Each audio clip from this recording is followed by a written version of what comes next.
Bonjour Digitamers, petite vidéo pour discuter du Digivice V, autrement appelé Vital Bracelet de Bandai, un petit jouet qui ressemble un peu à certaines montres connectées et qui s'inscrit dans l'héritage des Tamagotchi. J'ai obtenu le mien il y a quelques jours via Okiniland, puisqu'il n'est normalement pas accessible depuis le continent européen, uniquement pour l'Amérique du Nord et quelques pays d'Asie sans intermédiaire. Alors, le Vital Bracelet, que je vais abréger VB pour la suite, fonctionne en tandem avec une application mobile, le Digimon VB Lab. Derniers accessoires utiles, les DIM cards. Alors, il n'est pas nécessaire d'acheter une DIM en achetant le VB, puisqu'une DIM de sauvegarde est offerte avec, et que Pulsemon est lui offert au lancement de l'application mobile. Mais si tu veux changer de Digimon, il te faudra acquérir des DIM.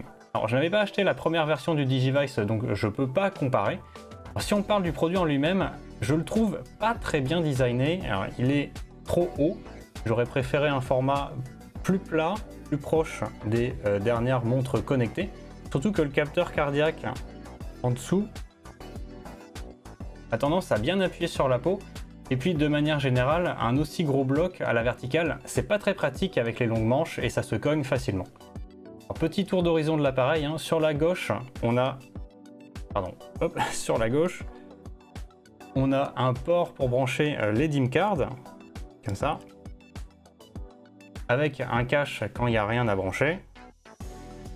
Sur la droite, il y a deux boutons pour naviguer dans le menu et le port de recharge USB. Donc le câble pour recharger le VB est fourni de base, mais il est un peu court. Bon, enfin, comme on le laisse charger surtout la nuit, c'est pas bien grave. La batterie tient une journée sans souci, voire même un peu plus, mais je suis pas encore allé jusqu'à la laisser se décharger entièrement, donc je peux pas vous dire combien de temps exactement. Sur la notice, il ne donne pas d'indication de durée, mais il précise qu'une charge complète prend à peu près 4 heures.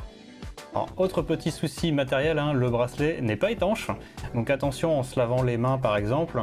Et le souci du capteur qui ne fonctionne pas bien avec les peaux sombres n'est apparemment pas corrigé, si j'en crois quelques retours à ce sujet vus sur Reddit.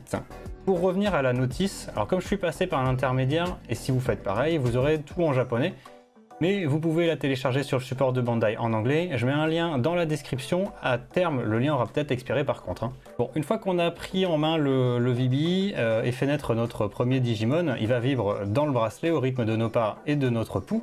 L'objectif est de faire monter la valeur de vitalité de notre Digimon pour qu'il soit plus fort en combat, mais aussi pour le faire évoluer en certains Digimon. La vitalité augmente en remportant des combats, en parcourant un peu de distance et en faisant des efforts physiques. Elle diminue en revanche lorsqu'on perd des combats. Alors attention, hein, perdre un combat peut aussi conduire à des blessures pour le Digimon, voire à sa mort si on enchaîne les défaites alors qu'il est blessé. Alors le compteur de blessures est réinitialisé, comme le compteur de pas d'ailleurs, tous les jours. Si le Digimon est délaissé pendant 24 heures, il mourra également. Ça veut dire que si le VB n'est pas porté pendant une journée complète, le Digimon meurt, mais pas si on l'éteint ou si la batterie est épuisée. Alors pour éviter tout ça, on peut tout simplement stocker le Digimon dans l'application mobile. Là, il y a un prérequis important, le téléphone doit être compatible avec les échanges NFC. Et ça doit évidemment être activé. Il est aussi possible de stocker le Digimon dans le VB directement, et avec certains Digimon présents en même temps dans le VB, on peut même débloquer les fameuses évolutions ADN, et ça, c'est à découvrir par soi-même. Alors revenons-en à l'application. Alors concrètement, à quoi elle sert une fois qu'on a un ou plusieurs Digimon dedans? Déjà, on peut en profiter pour checker les détails de notre Digimon, ainsi que son arbre de Digivolution, qui nous donne notamment les prérequis pour évoluer dans les formes suivantes en matière de vitalité à atteindre, de combat à mener, ou du ratio de victoire à avoir,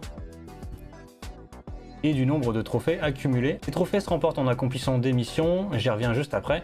On va également pouvoir gérer nos objets en achetant via les V-Coins qui se récupèrent en accomplissant quelques défis. Alors, certains objets permettent de faire plus de combats PVP ou en raid, permettent de soigner le Digimon, d'avancer son heure d'évolution, donnent des bonus en combat. Bref, il y a pas mal de petites choses utiles. Et on va aussi pouvoir équiper un deck de missions, des missions spéciales à notre Digimon pour quand on le renverra dans le bracelet. Alors ces missions s'achetant ou se débloquant. Alors une fois qu'on a géré tout ça, on revient avec le Digimon dans le bracelet. Petite manipulation NFC en rebranchant une DIM card. C'est un peu galère au début, mais une fois qu'on a compris, ça se fait vite. Alors il n'y a pas besoin de faire tout le temps des allers-retours entre le VB et l'application. Une fois par jour, c'est suffisant pour faire des combats en arène ou les raids. Alors venons-en aux missions du coup, il en existe 4 sortes, hein. Une mission normale donnée par le bracelet une fois par jour. Des missions difficiles qui correspondent à des efforts physiques en un temps court, c'est assez facile de tricher, hein. Il suffit d'agiter le poignet pour les valider, mais en le faisant bien, on peut récupérer plus de trophées. Les fameuses missions spéciales et les missions de parcours qui, elles, cumulent marche physique et combat à chaque palier. Alors la dernière chose que je veux aborder, ce sont les combats, raid ou PVP. Alors, en dehors des combats d'arène sur l'application, pour déclencher un combat avec le VB, il faut le passer devant n'importe quel capteur NFC. Donc par exemple une borne de validation dans le métro, mais aussi plus simplement le téléphone avec le NFC activé. Il faut que le bracelet soit avec l'écran allumé pour que ça marche cependant. Et oui, on peut couper le son du Vital Bracelet. Alors, autre type d'affrontement, les raids, qui sont des événements temporaires. C'est le premier que je vais faire d'ailleurs, on va pouvoir découvrir ça. Donc je vais utiliser le Digimon le plus avancé que j'ai. On va pouvoir utiliser des objets en début de combat. Je vais par exemple lui mettre l'évasion. Paf. Ok. Petite amélioration. Donc c'est à chaque fois qu'on va battre le boss, en gros, on va pouvoir augmenter le rang, ce qui va augmenter les récompenses. Ah, oula, je suis tout seul vraiment. Je pensais qu'on pouvait être plusieurs. Donc là, vous voyez qu'en bas, il y a une espèce de petite jauge qui monte. Et en gros, il faut la stopper quand on arrive tout au bout pour infliger un dégât critique. Voilà, ce qui va envoyer une attaque spéciale de notre Digimon. Donc, voilà. Heureusement que j'ai mis le petit bonus d'esquive. Je sais pas combien de temps je le garde, j'ai pas fait gaffe. Donc là, lui-même va m'envoyer une grosse attaque. Voilà, donc je l'ai esquivé avec brio. Voilà, et là, il est mort. Donc... Alors c'est marrant parce que je pensais qu'on pouvait être à plusieurs dedans, parce que c'est ce que j'avais cru comprendre de l'explication, mais visiblement non. Donc là, après, voilà. Une fois que j'ai passé du coup le boss de niveau 1, hop, je peux combattre le boss au niveau 2, donc vous voyez qu'il augmente ses points de vie à chaque fois, donc c'est évidemment de plus en plus dur. Et plus on va monter, je crois que dans les... Enfin, on va aller loin et du coup lui infliger des dégâts, plus on va pouvoir récupérer des récompenses. Il y a un système de classement aussi pour le PVP. Donc voilà, donc c'est juste histoire de trouver une utilité en quelque sorte si vous voulez à vos Digimon une fois que vous avez fini de les faire évoluer, parce que sinon ils restent dans l'application en train de dormir et puis vous en faites plus rien quoi. Voilà, donc je n'ai pas forcément abordé tous les points, mais au moins l'essentiel je pense.